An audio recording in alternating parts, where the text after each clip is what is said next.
An Ocean in Every Drop is an exhibition at the Jameel Arts Centre in Dubai. The exhibition brings together 16 artists to ask a very simple question: what is water for us today?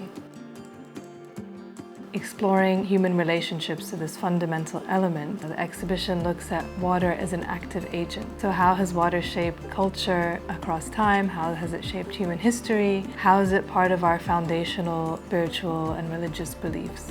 So the exhibition really looks at how we can better understand our relationship to this substance through looking at its production of myth, its anchoring of spiritual belief, its appearance in religious ritual. The exhibition opens with a work by 10th century geographer al-Istakhri, who was a Persian geographer who penned the first Kitab al-Masalik wal-Mamalik, which in English translates to the Book of Roads and Kingdoms, which was a map of the Islamic world at the time.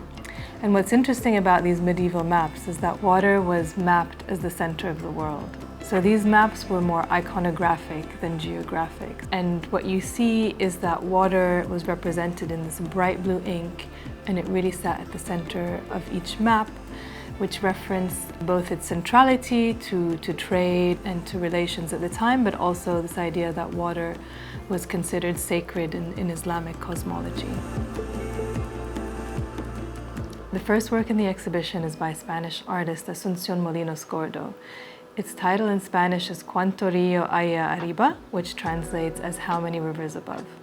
So in this work, Asunción did lots of research within archaeological museums in southern Spain, looking at 6th century pottery from Al-Andalus and further around the Mediterranean, and looking at how collecting and storing water generated certain kinds of aesthetics around the Mediterranean basin. Produced in collaboration with one of the few remaining artisans in southern Spain that work with medieval pottery, as a celebration of how water has influenced culture and has influenced ritual across that region. Across from Asunción's work, we have the work of Palestinian artist Jumana Emil Abboud, which brings together works of hers from the last 10 years under the title Gradient Springs. It is a collection of drawings that are all inspired by Palestinian folk tales, water tales, entanglements between the human and more than human beings, possessional acts, storytelling, and our linkages with everything around us, behind us, and ahead of us. In some of the drawings, you'll find figures that have inspired me throughout all my life and have inspired many Palestinians. These are stories that are not often told, and it was really important for me to come back to these stories and to share them. The first work in the second gallery is by Vietnamese artist Thảo Nguyen-Phan. Her work generally explores the Mekong River and the cultures and ways of life that it produces along its banks. Becoming Alluvium is a video installation that reflects on human desire to control and harness the mighty Mekong River through 3 chapters or reincarnations. Next to this is Perpetual Brightness, which is a series of paintings on silk that tell of contemporary fraught relationships to the landscape, as well as reference folk traditions carried out along the Vietnamese coast. In the same gallery, we have the work of Lebanese artist Hussein Naserreddine, titled A Few Decent Ways to Drown. And it's a fountain made of limestone whose water surface is replaced by papers, but these are papers that were used by poetry ontologists and collectors of poetry manuscripts.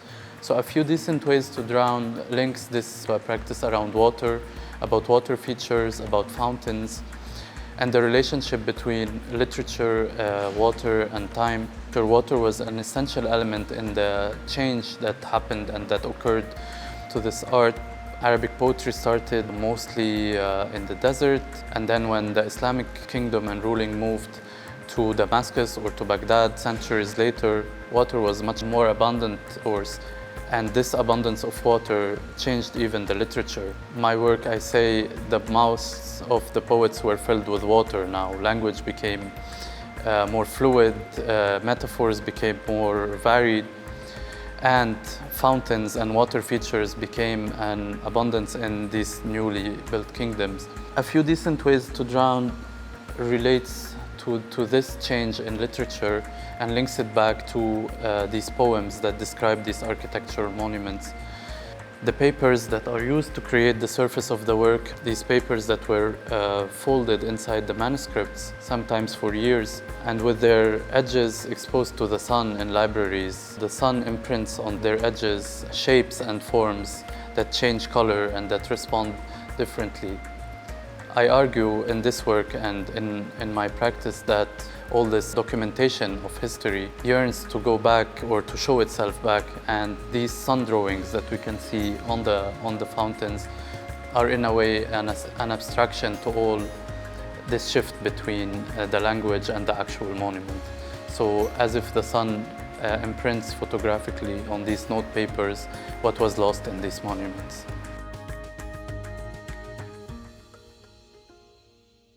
Adjacent to Hussein's work is the work of Fatima Ustinova, which consists of 2 Hebrew paintings that connect to Sufi traditions of meditation and contemplation with water. I used, together with the Hebrew artist, Zamzam water, which is the holy water to Muslims and is coming from a well in Mecca. The technique is called Abboud, which is translated as a cloud in Persian and Turkish.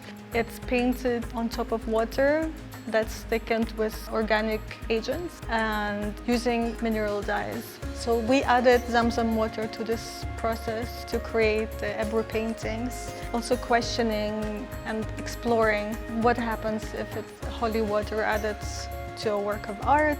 How do you measure spirituality or holiness?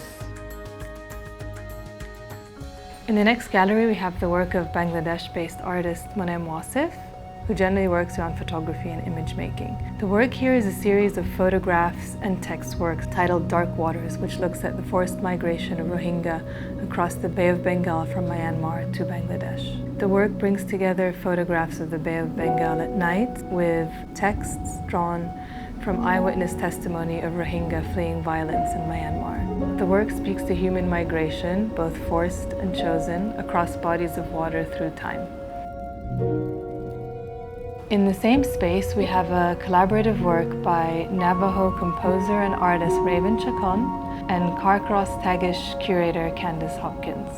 The work, titled Dispatch, is an experimental score that is a document of the No Access Dakota pipeline protest that took place at Standing Rock. It's an experimental score that's a documentation of the protests and the actors within the encampment at the time, but it's also an invitation for visitors to the show to interpret that score in relation to a site, at once a document of the protests around the Dakota Access Pipeline construction that took place at the Standing Rock Reservation, as well as an invitation for the public to interpret the score in relation to a site of nature that is meaningful to them. In the next gallery, we have a work by Colombian artist Daniel Otero Torres titled Lluvia. Lluvia in Spanish means rain. This research project was based on going to different regions of the country, searching for vernacular architecture. So the idea was to go see and meet the people and understand how they construct themselves. I found myself in front of one particular housing, and this is where everything came up. They used a specific system to recover the rainwater, which was using the same metal sheets that they use for the roof.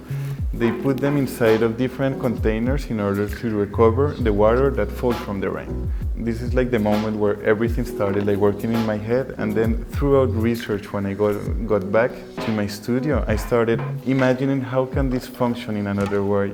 So the water comes down as it normally happens, and it goes up and comes down through the rain and will go inside the structure.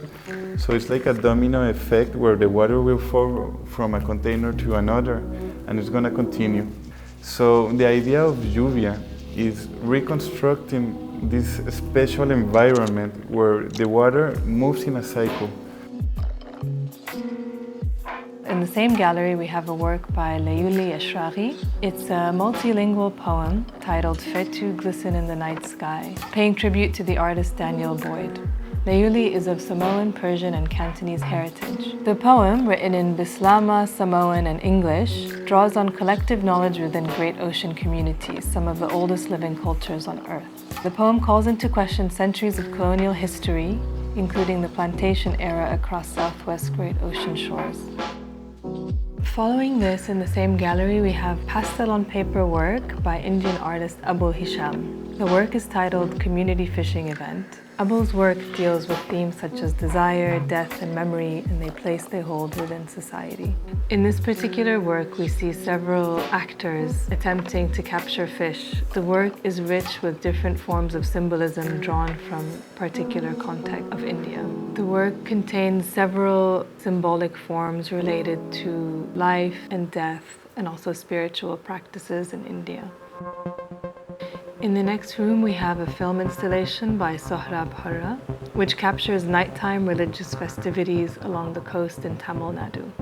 Filmed at night and played in slow motion, the film explores water as a witness, or water as a central component of spiritual practices across the region. Here, the sea becomes the site and witness to different forms of religious rapture, joy, but also fear. In the next gallery, we have works by Nepal-based artist Karan Shrestha. For this exhibition, I have several works realized in different mediums: sculpture, video, paintings, drawings, and poetry that speak to the current state of water in Nepal. And the first work we encounter is a brass refuge with pipes titled Water in All, Water for All. It's a cross-collaborative sculpture with an artist based in Kathmandu, Tirtharaj Sakya. The work is a remodeling of a hiti from the 17th century existing in Kathmandu. Hitis, dungedaras, are water spouts which are public taps, and it's based on the principle of hydrological continuity where the waters run 24/7 and the water is accessible to all living forms, to humans as well as animals and plants, and it is on the principle that the water returns to the earth and to the rivers.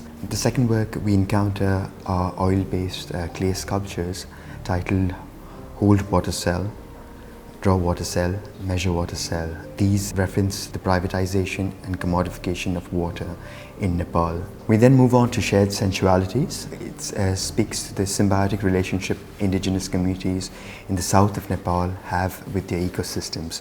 They've been living there for centuries and share an interconnected relationship with other life forms that exist in the forest and by the river. The video Chaubar uses 16mm footage from home movies from the early 1960s, intercut with recent footage filmed at the same site.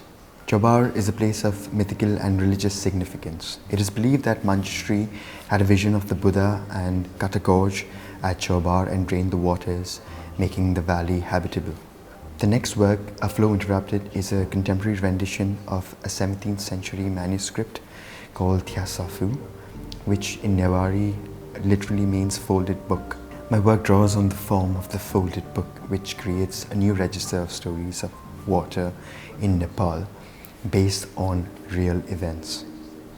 Adjacent to Karan's work, we have the work of Filipino artist Cian Dayrit. Cian's work comes from a long process of engagement with different communities in the Philippines. The work here entitled Blueprint of a Dam as a Sadistic Monument, wherein I talk about large dams and focus on that as a way to analyze semi-colonial conditions in the Philippines and how these infrastructure projects affect local communities, river ecologies, and also in relation to the sovereignty of the country in terms of debt, economic and political policies. Across from Cian's work, we have the work of Philippines-based artist Martha Atienza, titled Our Islands. The work is a staging of an underwater Ati-Atihan procession, which is an ancient animistic festival that was Christianized through Spanish colonial influence. In its contemporary form, the festival serves to mark important events within a community's recent history, be that political, environmental, or social. Suha ait, Tashha ait, Tauha ait, The final work in the exhibition is another work by Fatima Uzdanova. It's inspired by two overlapping traditions. One of them is a tradition of kind of an etiquette around dreams amongst Karachais, which is ethnic minority I belong to from North Caucasus.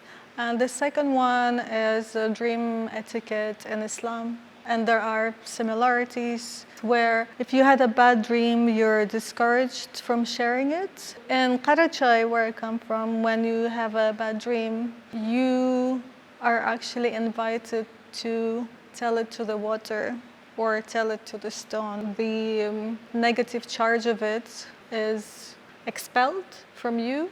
Another reason was also when I was younger, I was obsessed with a dream recording machine where, our dreams could be recorded and we can watch them. And fast forward 10, 15 years, one of the very few things that we have left that's private, it's our dreams. So this was my attempt to create a safe space where you can go into also, and you might have something, a dream or a feeling or anything that you wanted to share, let it out. Whisper it to water. Tell it to the stone. Throw it in the river. Let the bad be gone. Sohrab. Eshrāghi.